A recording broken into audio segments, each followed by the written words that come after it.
Olá, De Olho na Educação está começando. Este programa é um compromisso da rede de emissoras públicas e educativas com o ensino no país. Nosso objetivo é mostrar a real situação do sistema educacional no Brasil, porque a hora de mudar e melhorar é agora, escolhendo bem seus candidatos e candidatas para as eleições de outubro. E lembre-se, o voto é igualmente importante na escolha do presidente, do governador e também dos senadores e dos deputados. Hoje vamos conversar sobre a educação integral, um novo conceito criado pela Base Nacional Comum Curricular. Nossa convidada é Simone André, ela é gerente executiva de educação do Instituto Ayrton Senna. Boa noite, Simone, obrigada pela sua presença. Boa noite, Maria, é um prazer estar aqui com vocês hoje. Para começar, então, essa expressão educação integral, ela não quer dizer ficar o dia todo na escola? Não necessariamente, né? Quando a Base Nacional Comum Curricular propõe como seu fundamento pedagógico a educação integral, nós entendemos, e também está assim no texto da base, que se trata da dimensão qualitativa da educação, não necessariamente da dimensão quantitativa. Então, nós não estamos falando necessariamente de passar mais tempo na escola como nosso país está habituado a pensar, né? Educação integral é uma educação com tempo expandido, não necessariamente. Uma educação integral, nesse sentido da educação plena, ela pode acontecer numa escola regular, com o tempo parcial, né? Com o tempo de 5, de 4 horas, ela também deve ser concebida como uma educação integral. A ideia é abraçar o aluno em todos os seus sentidos. A ideia é formar plenamente esse estudante, né? Como a gente diz formar plenamente, o que nós estamos querendo dizer, né?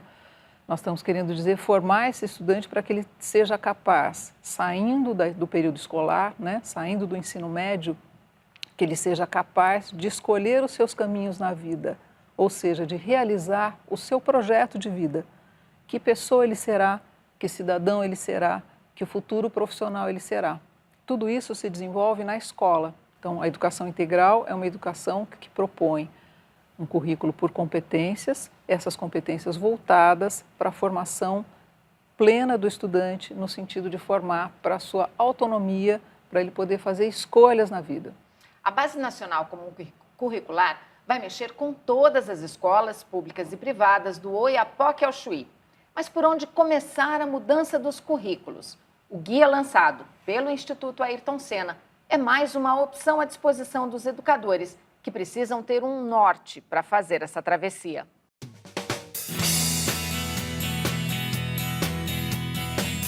Professores e educadores, mãos à obra. A chamada foi feita pelo Instituto Ayrton Senna, que organizou um guia para contribuir com a implementação da Base Nacional Comum Curricular nas escolas. O material, disponível em plataforma digital, reúne propostas de educação integral, de desenvolvimento pleno, conceito que inspira toda a mudança da rede de ensino. A Base Nacional define o quê?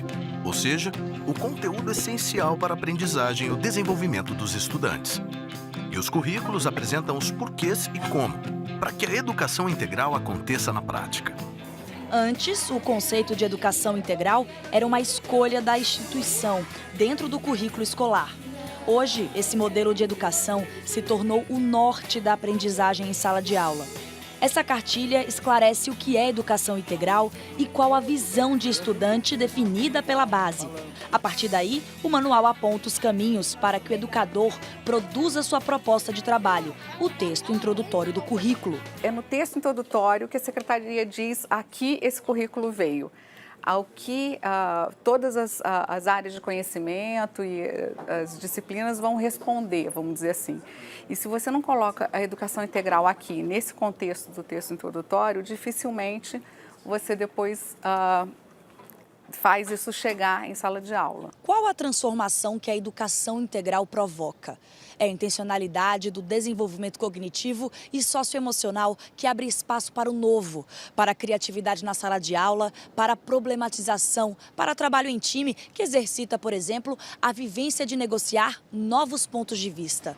São essas ações que constroem abordagens para a vida escolar, que mais tarde serão traduzidas na vida adulta, do aluno como cidadão.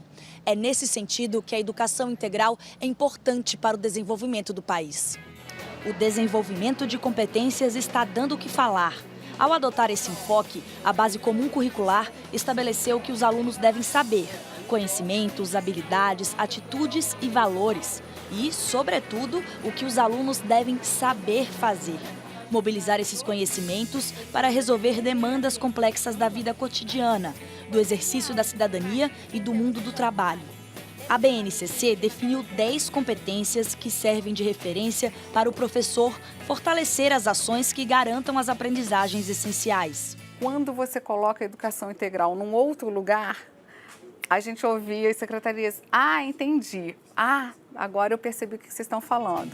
Toda a relação que a criança tem desde o momento em que nasce e constrói até a maturidade é desenvolvimento socioemocional. As mudanças da base curricular valorizam esse potencial. E os primeiros 20 anos de vida são determinantes. A gente acredita que todo desenvolvimento social, ele requer trocas. E toda troca vai influenciar no nosso emocional. Quando a criança tem um bom planejamento do seu dia, atividades adequadas para ela, atividades que vão construindo dentro dela conhecimento, essas atividades também têm que passar pelo límbico, ou seja, pelo afetivo, pelo emocional, e tem uma imensa repercussão na aprendizagem. A repercussão na aprendizagem traz a possibilidade da criança ter um bom desempenho, e todo mundo gosta de sucesso. O sucesso gera sucesso. A equação é simples. A educação integral de nossos jovens está intimamente ligada à participação do indivíduo na sociedade e à redução dos índices de violência. A educação plena gera crescimento econômico sustentável e reduz as desigualdades sociais. Simone, essa abordagem social e emocional do aluno é uma pegada diferente. É uma pegada diferente, mas muito conhecida dos educadores. A Base Nacional Curricular Comum, ela traz essa questão da dimensão socioemocional e não é exatamente uma criação da base, né? Mas a base, o que ela capturou uma forma que os educadores já pensam, né? Todo educador sabe que desenvolver o aluno emocionalmente, socialmente, para o convívio, né? para o seu autoconhecimento, desenvolvê-lo para a produção. Todos eles sabem que isso é importante, isso está na LDB, né? Isso é preconizado já internacionalmente, é uma comunalidade, como nós falamos, né? É um consenso internacional. E todo mundo que é educador sente isso na pele. Quando você consegue engajar o seu estudante, motivar o seu estudante, quando você consegue trazê-lo para ver o sentido da aprendizagem, obviamente ele aprende mais, ele aprende melhor e ele aprende com prazer. Né? Mas todos os professores estão preparados para colocar isso em prática? Ótima pergunta. Essa é uma discussão que os educadores se debatem muito com elas. Né? Nós, educadores, nós nascemos no século XX, estudamos no século XX e aprendemos a trabalhar no século XX. E esses estudantes com os quais nós nos envolvemos hoje como educadores, eles nasceram no século XXI, eles convivem no século XXI e eles trabalharão no século XXI. Tem uma mudança radical na forma como o século XX vê a educação e o trabalho e o convívio e a forma como o século XXI faz isso. Nós estamos vivendo isso na pele, né? E nós, educadores, nós não nos preparamos para isso. Os professores, eles precisarão de formação nesse sentido. O século XXI, ele é incerto, ele é volátil, ele é complexo, ele é tecnológico, são novidades para todos nós estamos vivenciando essa novidade, só que nós não podemos tropeçar na hora de fazer a passagem, nós que somos professores, nós temos que fazer essa passagem com os estudantes de modo que eles consigam vivenciar essa educação do século XXI. Para isso, a formação do professor já era e se tornará cada vez mais decisiva. Né? Muito decisiva. Então, essa formação dos professores ela tem que estar muito voltada para entender o socioemocional de uma maneira não voltada, o socioemocional no sentido de fazer estudantes mais obedientes, mais disciplinados, mais comportados. Não é isso. É o socioemocional no sentido de esse estudante ser mais criativo, mais crítico, mais capaz de lidar com o erro e com o acerto, ele não vai ter regras fixas no século XXI. Ele nem sequer saberá quais são as profissões que virão e que serão possíveis de serem exercidas no século XXI. Ele vai ter que inventar a sua profissão, ele vai ter que acessar conhecimentos que já estão disponibilizados, ele não precisa de alguém que transmita conhecimentos, ele precisa saber ser um curador desses conhecimentos, ele precisa saber lidar com a informação de uma forma completamente diferente. Então, é essa a dimensão socioemocional que a Base Nacional Comum e nós, no Instituto Ayrton Senna, estamos propondo. Ou seja, você saber matemática, português, história, geografia é importante para você viver, mas tão ou mais importante que isso é você se conhecer, é você saber colaborar, é você saber lidar com a adversidade, com a frustração, com o erro, é você saber ser criativo nas situações. É isso que faz a diferença se os estudantes concluem ou não os estudos, se eles entram ou não na universidade, se eles têm uma renda desejável ou não e se eles se envolvem em relacionamentos estáveis. E por falar nos alunos, o guia do Instituto Ayrton Senna também inclui um ingrediente essencial para esse novo conceito de educação integral. Os estudantes querem participar mais da escola e da própria educação.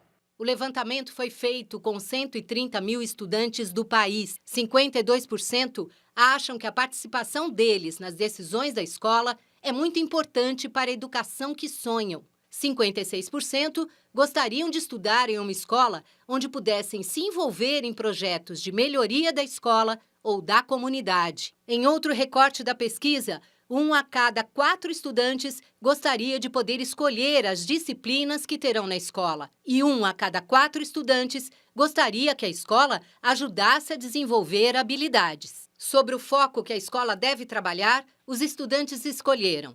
28% acham que ela deve preparar para o Enem e o vestibular. 23% dizem que deve preparar para o mercado de trabalho e 11% entendem que o melhor seria preparar para as relações humanas e sociais. Simone, as diferenças regionais, como a gente disse, vai mexer do Oiapoque ao Chuí. Essas diferenças regionais desse Brasil continental entram em que medida? Elas entram em toda medida, porque a Base Nacional Curricular Comum ela é uma orientação para a construção dos currículos, mas quem vai definir os currículos são os estados, a partir da realidade, e municípios, a partir da realidade que eles vivenciam. São eles que vão trazer para o currículo essas especificidades. E mais que isso, o professor, a escola e o professor, no momento em que traduzem isso no seu projeto político-pedagógico e no seu plano de aula, também tem todo o espaço para trazer o que é peculiar daquele conjunto, daquela comunidade, daquele conjunto de estudantes que está se beneficiando dessa educação. Nós temos experiências de escolas que, com essa visão de educação integral, que praticam essa visão de educação integral e que elas têm uma proposta de que os estudantes escolham projetos para que eles possam alterar a realidade que eles estão vivendo. Então, os estudantes propõem, eu quero, na minha escola, estudar tal tema, né? Por exemplo, se existe vida fora do planeta, que pode parecer um tema muito cósmico, né? Quando a gente fala das realidades locais, nós também podemos pensar numa nova realidade no século XXI. No século XXI, será que não é importante pensar se existe vida fora do planeta e de uma maneira consistente, estudando, né? Trabalhando sobre esse tema, envolvendo seus pares nisso, envolvendo pesquisadores nisso? Ou, por exemplo, estudantes de regiões que escolhem trabalhar sobre a merenda escolar. Né? Eles querem trabalhar e entender que merenda é aquela, por que é essa quantidade de merenda, o que os estudantes realmente estão se apropriando nutricionalmente com essa merenda, e eles tomam isso como objeto de estudo. Então, são objetos de estudos desde objetos muito grandes até objetos pequenos. Agora, os estudantes terem a chance de personalizar o seu currículo em função do que lhes interessa aprender e em função do que aquele currículo propõe que eles aprendam, é uma conciliação de interesses, é decisivo para que ele se sinta pertencendo àquela escola e que aquela educação faça sentido no seu projeto de vida. Que ele queira voltar no dia seguinte para a escola. Que ele queira voltar e que ele saiba o sentido disso que ele está estudando, porque ele estuda ao mesmo tempo pensando no seu projeto de vida. Esse é um componente curricular, né? É uma nova disciplina, vamos dizer assim, para além da matemática e do português, você pensar e elaborar um projeto para a sua vida, tão importante quanto a matemática, o português, a arte, a educação física. Vamos ver a frase que separamos para a nossa despedida dessa noite. O talento sem a educação é como a prata na mina. A frase é de Benjamin Franklin, embaixador e cientista norte-americano, inventor do para-raios e das lentes bifocais. Ele também ajudou a escrever a Constituição dos Estados Unidos. Franklin morreu em 1790 aos 84 anos e seu funeral foi acompanhado por 20 mil pessoas. Um sinal de sua importância. De Olho na Educação volta amanhã às 8:55 da noite. Eu agradeço muito a sua presença e preciso te dar parabéns pelo guia do Instituto Ayrton Senna. A gente está colocando na tela agora, nesse momento, o endereço para todos os educadores e pais que queiram acessar o guia do Instituto. Eu que agradeço a oportunidade e recomendo bastante que a gente explore esse guia e explore essa visão, esse propósito novo para a educação. É muito importante que a gente tenha isso em mente para poder construir uma educação transformadora no nosso país. Nossa ideia com esse programa é mesmo te deixar mais bem informado, para que você cobre dos seus candidatos e candidatas nas eleições de outubro propostas que sejam realistas e coerentes com as necessidades do nosso sistema de ensino. Porque só a educação é capaz de nos levar a um Brasil melhor e mais justo. Não aceite menos do que isso. De Olho na Educação é um programa da Rede de Emissoras Públicas e Educativas do país. Fique agora com o Jornal da Cultura. Boa noite e até amanhã.